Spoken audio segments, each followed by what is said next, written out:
우리가 살아가고 있는 이 세상은 모든 것을 빨리 판단해야 합니다.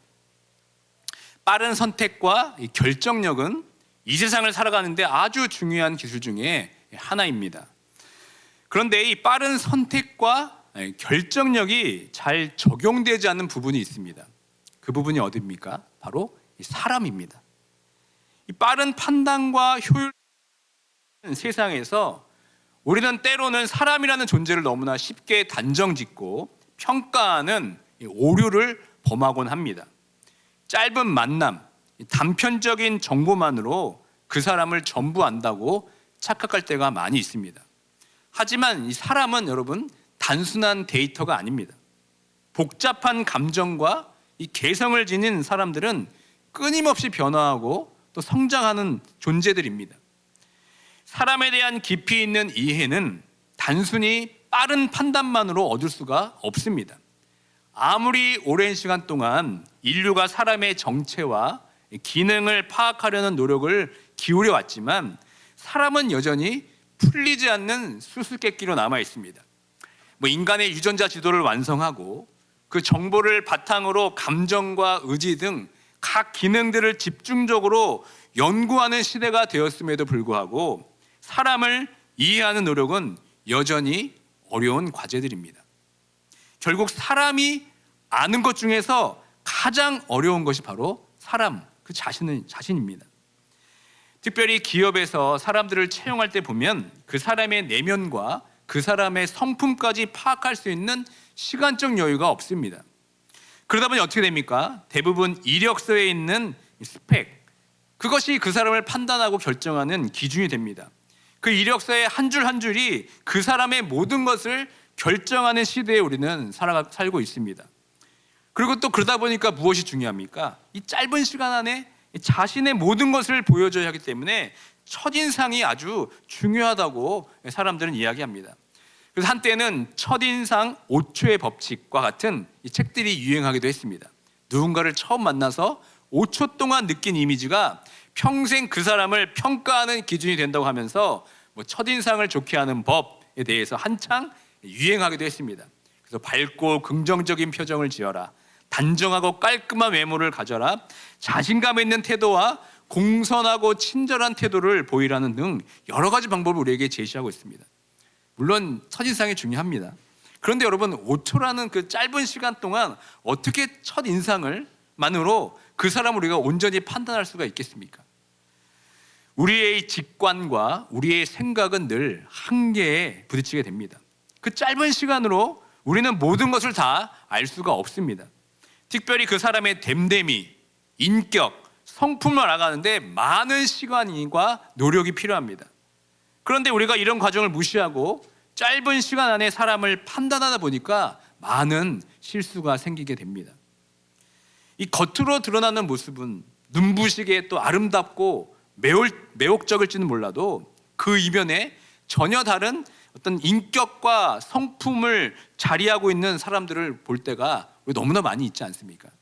마치 잘 익은 과일의 겉모습에 현혹되어서 그걸 사서 맛을 보았을 때 예상치 못한 쓴맛에 우리가 실망한 것과 같을 때가 얼마나 많이 있습니까? 예수님 시대에도 이와 같이 유사한 문제들이 존재했습니다. 겉으로는 누가 봐도 하나님께서 보낸 선지자의 모습을 하고 있었지만 그들은 사람들을 잘못된 길로 인도하는 거짓 선지자들이었습니다. 그 결과 많은 사람들이 그들의 그릇된 가르침을 통해서 진리에서 떨어져 나가게 된 것입니다. 예수님 시대에 특별히 거짓 선지자들이 참으로 많았습니다. 그렇다면 그토록 예수님 시대에 거짓 선지자들이 그렇게 많이 활동했던 이유가 무엇이겠습니까? 예수님 시대에 이 거짓 선지자들이 득세했던 배경에는 이 구약과 이 신약 사이에 약 400년이라는 긴 침묵기가 자리 잡고 있었기 때문에 그렇습니다. 우리가 구약의 마지막 성경인 이 말라기 마지막 장에서 이 신약의 첫 번째 말씀인 마태복음 1장을 보는데 넘기는 데는 여러분 1초도 걸리지 않습니다. 그러나 역사적으로 보면은 이 말라기와 이 마태복음 사이에는 약 400년간의 긴 침묵기가 있었습니다.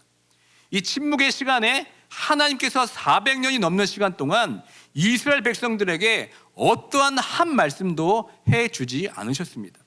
다시 말해 400년의 침묵기 동안 하나님의 말씀을 대언할 선지자가 없었다는 뜻입니다.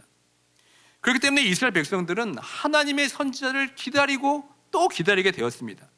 마치 고요한 침묵과도 같은 시간이 흐르는 동안 백성들은 그 하나님의 계시와 하나님의 그 인도하면서 영적인 공허함을 느끼고 있었습니다. 이러한 영적인 공백은 이 거짓 선지자들이 이 백성들의 불안과 갈증을 이용해서 자신들의 영향력을 확장하기에 너무나 좋은 토양이 된 것입니다. 그들은 하나님의 이름으로 혹은 그럴듯한 말과 가르침으로 백성들을 현혹하면서 자신의 이익을 취했습니다.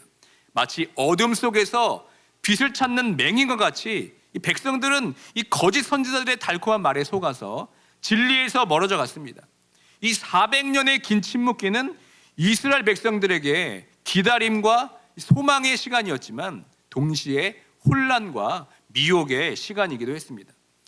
이로 인해 이스라엘 백성들은 누가 진정한 선지자인지 잘 분별하지 못했습니다. 예수님께서 처음 등장하셨을 때 이 예수님을 보고 백성들이 어떤 반응을 보였습니까? 요한복음 6장 14절의 말씀 우리 함께 읽도록 하겠습니다. 그 사람들이 예수께서 행하신 이 표적을 보고 말하되 이는 참으로 세상에 오실 그 선지자라 하더라. 아멘. 그 당시 이스라엘 백성들은 조그만 기적과 표적만 봐도 하나님께서 보내신 선지자로 이해했습니다. 그러다 보니까 이 점을 이용해서 많은 거짓 선지자들이 등장하기 시작합니다. 그런데 이 현상은 신약 시대에만 국한된 것이 아니었습니다. 구약 시대에도 이 거짓 선지자들이 끊임없이 등장했습니다. 다 함께 예레미야 5장 30절과 31절의 말씀을 읽겠습니다. 이 땅에 무섭고 놀라운 일이 있도다. 선지자들은 거짓을 예언하며 제사장들은 자기 권력으로 다스리며 내 백성은 그것을 좋게 여기니 마지막에는 너희가 어찌하려느냐. 그러니까 거짓 선지자들은 이 모세 시대로부터 시작해서 신약에 이르기까지 활개를 펼쳤습니다.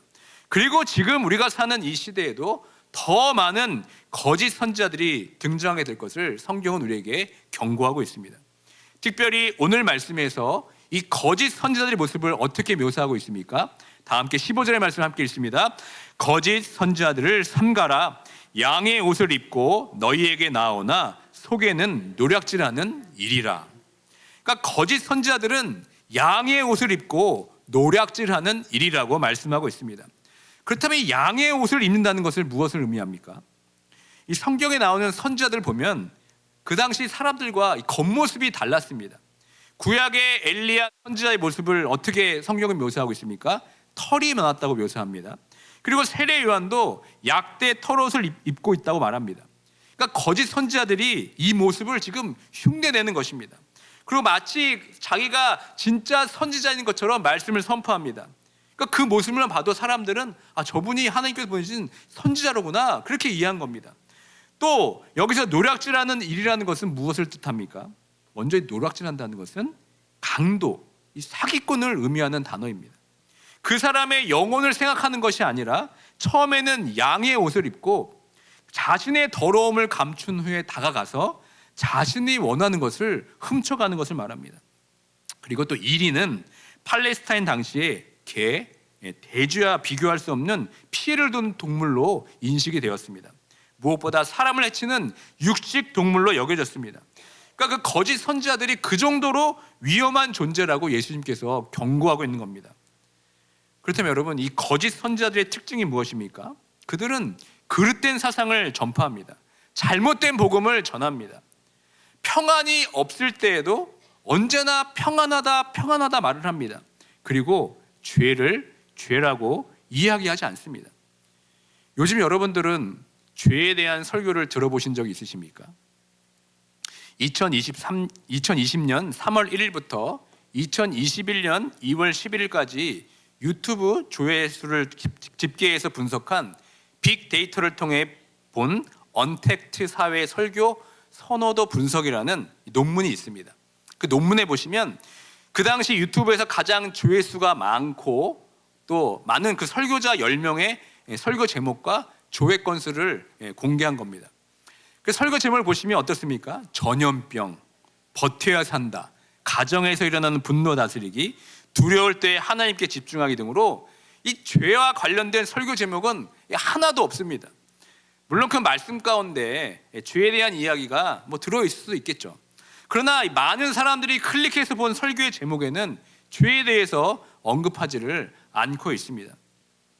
이처럼 우리 시대의 이 설교는 죄의 이 사악성을 잘 이야기하지 않습니다. 그러니까 죄를 이야기하지 않으니까 회개에 대한 강조도 없습니다. 그저 은혜와 평안 그리고 위로의 설교가 주를 이루고 있습니다. 좁은 문, 좁은 길로 가지 말라고 분명히 예수님께서 말씀하셔서 불구하고 좁은 문과 좁은 길을 말하지 않습니다. 잘못하고 있음을 분명히 알고 있는데 그저 괜찮다고 이야기하고 있습니다. 저도 이 데이터를 보면서 정신을 더 바짝 차려야겠다고 제가 결심을 했습니다. 목회자로서 이 하나님의 말씀을 왜곡하지 않고 있는 그대로 하나님께서 의도하신 바를 온전히 잘 전하야겠다고 다시 한번 다짐하게 되었습니다. 또한 이 거짓 선지자들은 거짓 내용을 하나님께서 말씀하신 것처럼 꾸며서 이야기합니다. 예를 들면 자신이 특별한 예언의 능력을 가진 것처럼 속인 후에 사람들을 미혹합니다. 제가 한국에 있을 때만 해도 이런 이야기를 참 많이 들었습니다. 어디를 가면 능력이 뛰어난 누군가가 있는데 특히 예언 기도를 참 잘한다고, 거기 가서 한번 기도를 한번 받아보는 게 어떻겠냐고. 여러분, 이런 일들이 정말 한국에는 비일비재합니다. 하지만 여러분, 이건 아주 위험한 생각입니다. 이는 맹목적인 믿음에 의존하는 무속신앙과 별 다를 것이 없습니다. 신앙의 핵심이 무엇입니까? 개인이 하나님의 말씀을 통해서 직접 소통하고 그 말씀으로 삶을 인도받는 데 있습니다. 자칭 예언자의 말에만 의존해서 중요한 결정을 내리는 것은 주체적인 신앙 자세를 저해하는 것이고 잘못된 판단으로 이어질 수가 있습니다. 아마 여러분들도 신앙생활하면서 이런 일들을 많이 경험해 봤을 것입니다. 그래서 소위 예언 기도하는 그런 것만 쫓아내는 사람들이 지금도 많이 있습니다. 그리고 그들을 잘못된 길로 인도해서 신앙을 피폐하게 만드는 경우도 적지 않게 봅니다. 이처럼 과거부터 지금까지 그리고 앞으로 이 거짓 선지자들이 계속해서 활개를 치게 될 것입니다. 우리가 살아가는 이 시대는 과거 어느 시대보다 더 많은 거짓 선지자들이 난무하는 시대에 우리가 살고 있습니다. 그들은 다양한 방법으로 사람들을 미혹합니다. 그리고 자신의 영향력을 확장하려고 합니다. 특히 인터넷과 이 소셜미디어의 발달은 이 거짓 선지자들이 더욱 쉽게 사람들에게 접근하고 그들의 마음을 사로잡을 수 있는 새로운 통로가 되었습니다. 이 과거의 거짓 선지자들은 이 종교적인 권위를 내세웠습니다. 그리고 신비로운 능력을 과시하면서 사람들을 현혹했지만 요즘 어떻습니까? 더 교묘하고 더 지능적으로 사람들을 미혹합니다. 그들은 인터넷, 유튜브, 소셜미디어 등 다양한 온라인 이 플랫폼을 통해서 자신을 홍보합니다. 그리고 매력적인 컨텐츠를 만들어서 사람들의 관심을 이끌게 됩니다. 특히 온라인 이 플랫폼은 이단들이 활동하기에 아주 매우 유리한 공간입니다. 이단들은 익명성을 이용하여 자신을 숨기고 다양한 계정을 만들어서 사람들에 접근합니다. 이 검색 광고, 소셜미디어 광고를 이용해서 자신의 컨텐츠를 아주 적극적으로 홍보하고 특정 키워드에 관심 있는 사람들을 찾아서 타겟팅하고 포교 활동을 펼치게 됩니다. 이단들은 온라인에서 다양한 형태의 모임을 조직하고 폐쇄적인 공간에서 자신들의 교리를 가르치기도 합니다. 지금도 여러분 유튜브를 켜시면 이단적인 사상을 가지고 있는 사람들이 이 말씀도 전하고 또 기도회라는 것도 인도합니다. 지금 한국으로 시간이 아마 새벽이 될 수도 있는데 지금도 켜면요, 이 새벽에 그렇게 말씀을 라이브로 전하고 라이브로 기도하는 사람들이 그렇게 많이 있습니다.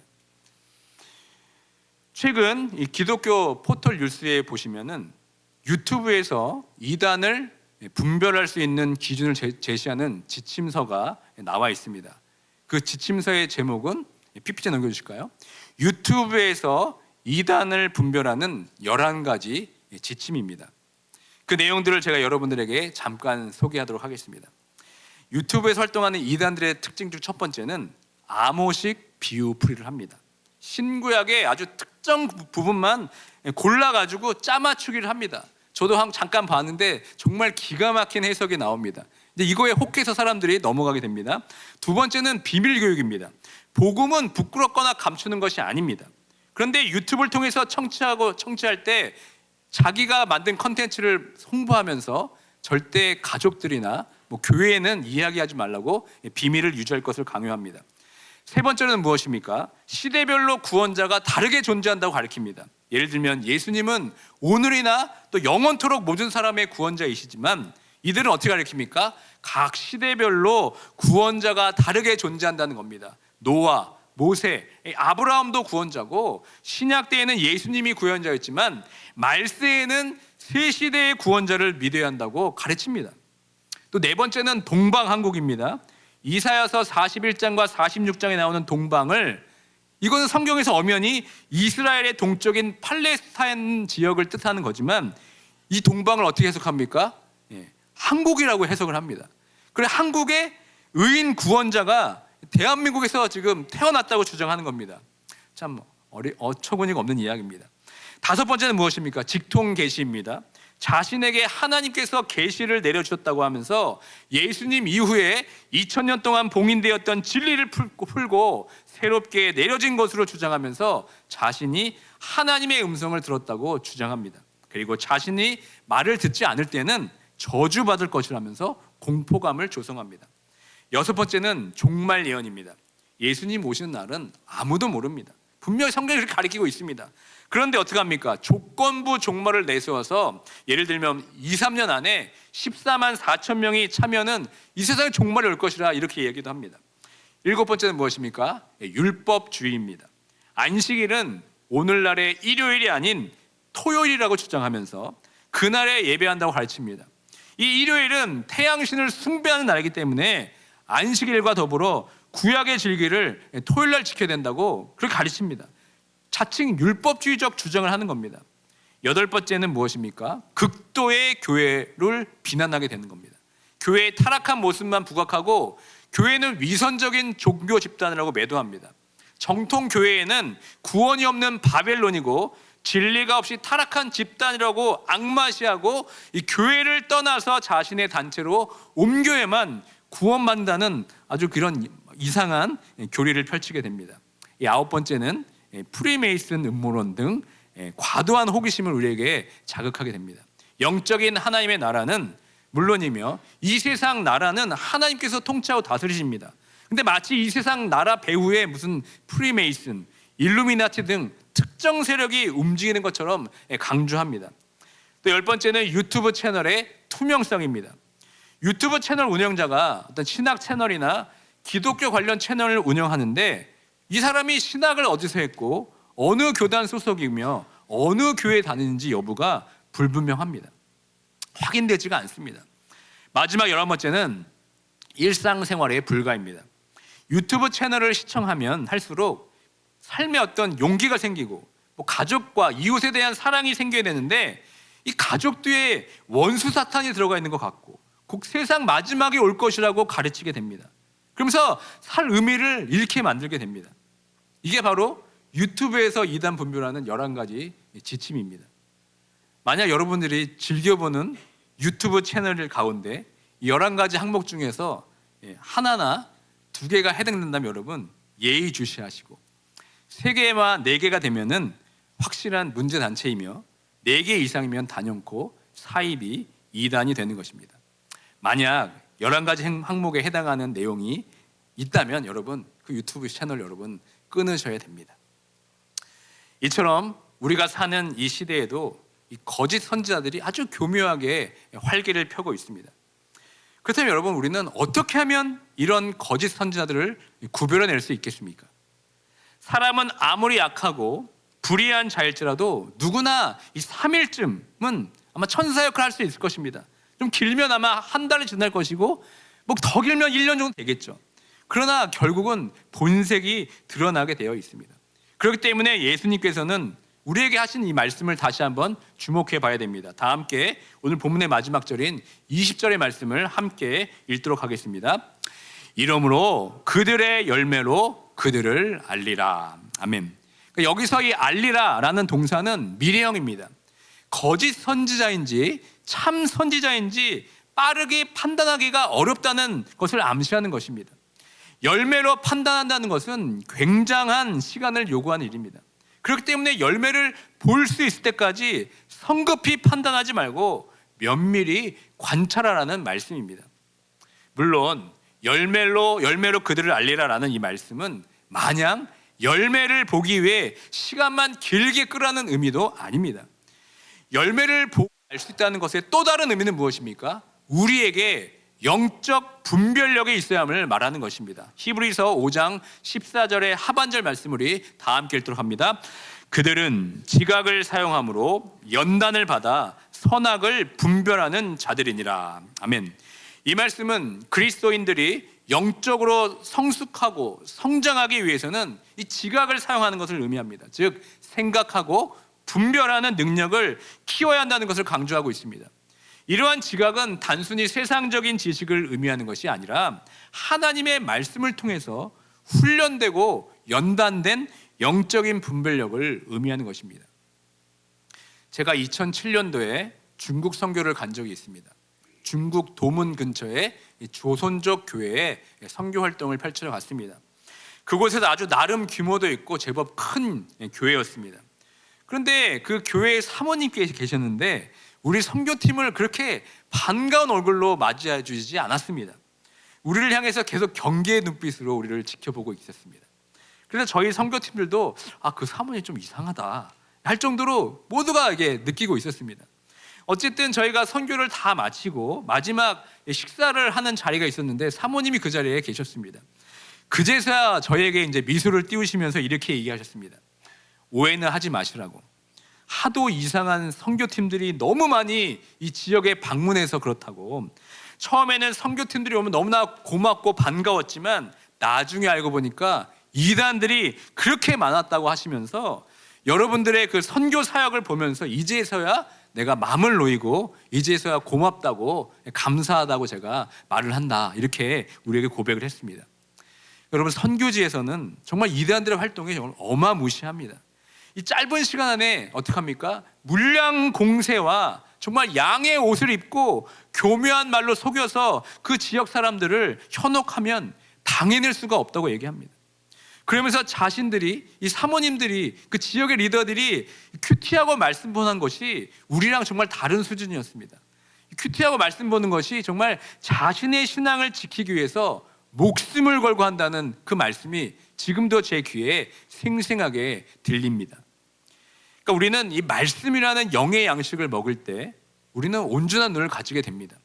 말씀을 떠 먹여주는 것으로 우리가 만약에 만족한다면 분명한 한계가 있게 마련입니다. 하나님의 말씀을 내가 직접 펴서 그 말씀을 읽고 먹고 소화할 수 있을 때까지 우리가 나아가야 됩니다. 그래야 온전한 영적인 분별력을 가지게 됩니다.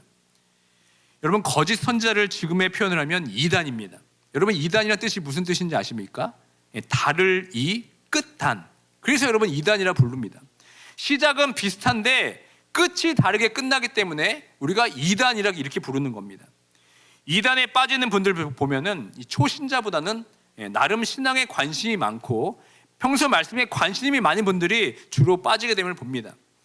호기심이 많다 보니까, 말씀에 대한 관심이 많다 보니까 혹하는 말씀에 그저 훅 하고 쉽게 넘어가게 됩니다.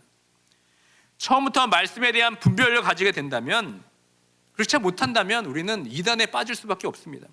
결국 그 길에서 빠져나지 못하고 빠져나온다 할지라도 엄청난 영혼의 타격을 입게 되는 겁니다. 그러므로 우리는 성경 말씀을 제대로 알아야 합니다. 이 영적인 분별력을 주시기 위해서 하나님께서 우리에게 말씀을 주셨습니다. 성경 말씀을 읽고 찾고 새기고 또 연구하고 이해해야 될 말씀이 바로 이 성경의 진리의 책입니다. 하나님의 말씀은 하나님의 사람으로서 온전하게 하고 모든 선한 일을 행할 능력을 갖추도록 우리에게 주셨습니다. 성령께서 우리가 말씀을 읽을 때 우리의 눈을 열어주시고 이 성경 말씀을 깨닫게 해주십니다. 이 성경은 목사 같은 저에게만 주신 말씀이 아닙니다. 우리가 성경을 읽기 시작하면 우리 모두 영적인 분별력을 갖게 될 줄 믿습니다. 가만히 저희 교회 성도님을 보면은 말씀이 궁금해서 이 목사님들을 찾아오시는 분들이 거의 없는 것 같습니다. 책을 들고 와서 목사님 제가 이런 말씀을 읽었는데 이 말씀이 무슨 것을 의미하는 거 제가 잘 모르겠습니다 라면서 제가 생각하고 있는 것이 맞습니까? 라고 묻는 성도분들을 제가 별로 보지를 못했습니다. 제가 성경 공부를 인도할 때마다 항상 첫 번째로 물어보는 질문이 있습니다. 그 질문이 무엇이냐면 여러분 인생에 가장 기억에 남는 성경 구절이 무엇이냐고 한번 적어보라고 제가 항상 시작을 합니다. 제가 지금 여러분들에게 똑같이 질문합니다. 여러분 삶에 가장 기억에 남는 또 여러분의 가장 은혜가 되는 성경 구절이 무엇입니까? 어떤 말씀이 지금 여러분 탁 떠오르십니까? 떠오르는 소리가 별 들리지 않는 것 같습니다. 여러분 만약 정말 이 시간 제가 이 질문에 여러분께서 딱 떠오르지 않으면 사실 여러분 굉장히 심각한 것입니다. 성경 공부 인도할 때 가장 기억에 남는 성경 구절이 무엇이냐고 물었을 때 정말 많은 분들이 특히 젊은 층에 속하는 분들이 이렇게 적었습니다. 이 또한 지나가리라. 여러분 이 말씀이 성경 어디에 있습니까? 구약입니까? 신약입니까? 안타깝게도 성경에 이 또한 지나가리라 이 구절은 어디에서도 찾아볼 수 없는 글입니다. 물론 이와 비슷한 의미는 있습니다. 이런 의미를 담고 있는 구절도 있지만 이 또한 지나가리라는 것은 여러분 성경의 말씀이 아닙니다. 이 또한 지나가리라는 문구는 유대인들의 지혜서인 미드라슈에 나오는 이야기에서 유래가 되었습니다. 다윗 왕이 반지 세공인에게 기쁠 때 교만하지 않고 슬플 때 낙심하지 않도록 해주는 글귀를 한번 새겨서 반지를 만들어 와라 주문을 합니다. 그때 이 세공인이 솔로몬 왕자에게 가서 지혜를 구합니다. 그러니까 솔로몬 왕자가 이 또한 지나가리라라는 이 문구를 만들어줬다는 이야기에서 유래된 것입니다. 우리가 이런 우를 범하지 않기 위해서 우리는 하나님의 말씀을 직접 읽고 그 말씀을 먹어야 합니다. 그 말씀을 소화하기 위해 정말 끙끙대고 애써야 그 말씀이 나에게 살아서 역사하시는 말씀이 되는 겁니다. 그때 그 말씀을 통해 영적인 분별력을 우리가 가지게 됩니다. 거짓과 참을 분별하게 되고 그리고 그 말씀을 통해 삶으로 열매를 맺게 되는 것입니다. 열매로 그들을 알리라는 말씀은 거짓 선지자를 분별하기 위해서 말씀과 가르침이 정말 긴밀하게 연결되어 있는 것을 우리가 볼 수 있어야 됩니다. 가르침과 삶이 여러분 결코 분리되어서는 안 됩니다. 가르침은 근사하고 너무나 매력적인 말씀을 전하지만 삶이 그렇지 않다면 그것은 거짓 선지자입니다. 거룩한 삶을 살라고 가르치지만 정작 거짓 선지자의 삶은 거룩하지 않다면 또 돈을 섬기지 말라고 하지만 결국은 돈을 섬기며 살아간다면 그것이야말로 거짓 선지자의 삶입니다.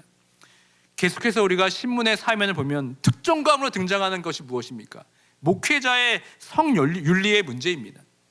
이걸 보면 우리의 마음이 참으로 참담합니다. 무겁습니다. 또 교회의 재정 문제로 교회가 갈라질 때 그 선봉에 목사님이 연루되어 있는 것을 보면은 정말 마음이 무겁습니다. 언제까지 이 일이 반복될까 생각해 보면 끝이 없을 것 같은 절망감마저도 우리에게 찾아옵니다. 그런데 여러분 이러한 일들은 결국 저에게도 그리고 우리에게도 너도 넘어질 수 있다는 것을 계속해서 우리에게 경고하고 있음을 우리가 깨달아야 됩니다. 열매로 그들을 알리라 이 말씀은 우리를 향한 말씀이기도 합니다. 거짓 선지자를 구별하기 위해서 국한된 말씀이 아니라 우리 또한 가르침을 받은 대로 열매 맺는 삶을 살라고 우리에게 말씀하시는 것입니다. 우리는 구원받은 삶으로 끝나지 않습니다. 우리는 구원을 통해 새로운 삶을 살게 되어 있습니다. 구원받았다는 것은 종착지가 아니라 새로운 출발점입니다. 전에는 세상이라는 토양에 자랐다면 구원받은 우리는 하나님 나라의 토양으로 옮겨진 것입니다. 이제는 우리가 맺어야 될 열매는 세상의 열매가 아니라 바로 하나님 나라의 열매를 맺어야 됩니다. 우리는 이 열매를 성령의 열매, 의의 열매 이렇게 부릅니다. 우리가 열매를 맺는 삶을 살아야 다른 사람의 삶의 열매를 확인할 수가 있게 됩니다. 우리도 열매를 맺지 못하면서 삶을 살면서 어떻게 우리가 다른 사람의 열매 없음을 정죄할 수가 있겠습니까? 예전 교회를 섬길 때였습니다. 교회 파킹장에 아보카도 나무가 있었습니다. 사실 사람들은 그 나무가 아보카도 나무인지도 모릅니다. 수년간 잎사귀만 무성할 뿐 열매가 열리지가 않았습니다. 그래서 어느 날 교회에서 결정했습니다. 이 나무가 너무 크고 보기 싫으니까 아보카도 나무를 잘라버리려고 했습니다. 그러다가 이제 차일피일 미루다가 결국은 그 나무를 자르지 못했습니다. 그런데 참 기가 막히게 그 해에 이 아보카도 나무에 정말 말도 안 되게 돼 엄청난 열매가 맺어지게 되었습니다. 아마 그 해에도 열매를 맺지 못했다면 그 나무를 잘라서 분명히 버렸을 것입니다. 제가 그것을 보면서 참으로 깨달은 것이 많이 있습니다. 이 열매를 맺지 못할 때는 사실 무슨 나무인지 우리가 잘 알지 못합니다. 열매를 맺으니까 그제서야 그 나무가 아보카도 나무인지 모두가 알게 되었습니다. 그리고 그 열매를 함께 나눔을 통해서 많은 사람들에게 유익이 되었습니다.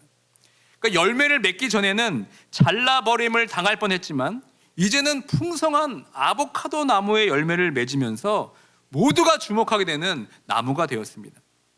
이처럼 열매로 우리는 모든 것을 알게 됩니다. 예수님은 하나님께서 이 땅에 보내신 풍성한 열매를 맺는 가장 고귀한 나무입니다. 그분은 온 세상 사람들을 구원하시기 위해서 하나님께서 심으신 구원의 나무이시며 그분의 거룩한 삶과 가르침은 풍성한 열매로 우리에게 드러났습니다. 그리스도, 그 예수 그리스도는 이 땅에 오신 이유가 무엇이냐면 십자가를 짊어지시기 위해서 이 땅에 오셨습니다. 인류를 구원하시기 위해 오신 이 하나님의 아들이 보여주신 그 사랑의 결정체는 바로 십자가의 죽음이었습니다. 십자가에 이르기까지 예수님께서는 사람들을 부르시고 상처를 치유하시고 위로를 건네시면서 진리의 말씀으로 가르쳐 주셨습니다. 예수님은 진정으로 좋은 나무였기 때문에 십자가 외에서 가장 값진 열매, 곧 인류를 구원할 수 있는 구원의 열매를 맺게 되셨습니다. 열매의 특징이 있다면 그것은 그 열매는 자기 자신을 위해서 존재하지 않는다는 것입니다. 열매야말로 이타적인 삶을 삽니다. 열매는 자신을 다른 사람들에게 아낌없이 주기 위해서 존재합니다. 그 모진 비바람과 뜨거운 햇빛을 견딘 이유가 무엇입니까? 이 자기 자신의 열매를 온전히 다른 사람들에게 주기 위해서 그 열매는 그렇게 그 모진 바람과 햇볕을 견디는 것입니다. 예수님의 가장 값진 열매는 바로 십자가의 사랑의 열매입니다. 십자가는 예수님 자신을 위해서는 반드시 피해야 할 죽음의 도구였습니다. 그러나 예수님께서는 아낌없이 자기 자신을 십자가에 내어주셨습니다. 그래서 그 십자가의 희생과 눈물로 가장 값진 구원의 열매, 생명의 열매를 우리에게 허락해 주셨습니다. 우리가 결코 먹을 수 없는 생명나무의 열매를 십자가의 값진 사랑과 희생으로 다시 우리에게 먹을 수 있도록 허락해 주셨습니다. 그것이 바로 구원인 것입니다. 이제는 그 열매를 우리가 맺어야 됩니다. 그 열매를 맺기 위해서 우리도 예수님처럼 십자가의 길을 걸어가야 합니다. 그 길이 비록 좁은 길일지라도 우리는 그 길을 가야 합니다. 왜냐하면 그 길이 바로 그 열매를 맺을 수 있는 유일한 길이기 때문에 그렇습니다. 우리가 구원받았다는 것은 나를 위해 사는 것이 아니라 이 열매처럼 남을 위해 사는 인생으로 바뀌었다는 것을 말합니다. 내 인생의 궁극적인 목적은 내가 맺은 열매를 통하여서 다른 사람들이 그 열매를 보고 또 그 열매를 먹게 하는 것이 바로 우리들의 삶인 줄 믿습니다. 말씀을 맺습니다. 이 거짓 선지자는 과거나 현재나 또 미래에 계속해서 양의 옷을 입고 우리를 속일 것입니다. 여러분, 겉만 보고 속지 마시길 바랍니다. 결국은 우리는 그 열매를 보고 판단하게 될 것입니다. 자신을 희생하고 있는지, 남을 위한 삶을 살아가고 있는지, 그 열매를 맺기 위해서 넓은 길이 아닌 좁은 길로 가고 있는지 우리가 그 열매를 바라봐야 됩니다. 그래서 그 십자가의 길로 가르치고 또 그 십자가의 삶을 살아가면서 그것이 바로 우리들의 걸어가야 할 길이며 하나님 나라의 백성의 삶인 줄 믿습니다. 그리고 무엇보다 우리가 말씀을 읽고 묵상하고 그 말씀을 먹는 말씀의 사람이 된다면 우리는 이 말세에 우리를 흔들고 넘어뜨리는 거짓 교사를 분별할 수 있는 능력이 생기게 됩니다. 잘못된 복음은 온전한 열매를 맺지 못합니다. 결국은 그 나무도 열매를 맺지 못하고 결국에는 잘라버림을 당하게 될 것입니다. 다시 한번 여러분 오늘 말씀을 통하여서 나는 어떤 열매를 맺고 있는지 돌아보시길 바랍니다. 내가 맺는 열매가 내 자신을 위한 것이 아니라 결국은 남을 살리는 생명의 열매를 맺어야 함을 깨닫고 주께서 보여주신 그 십자가의 사랑의 열매를 우리 일평생 맺으며 살아가는 모두가 되길 주님의 이름으로 축원드립니다.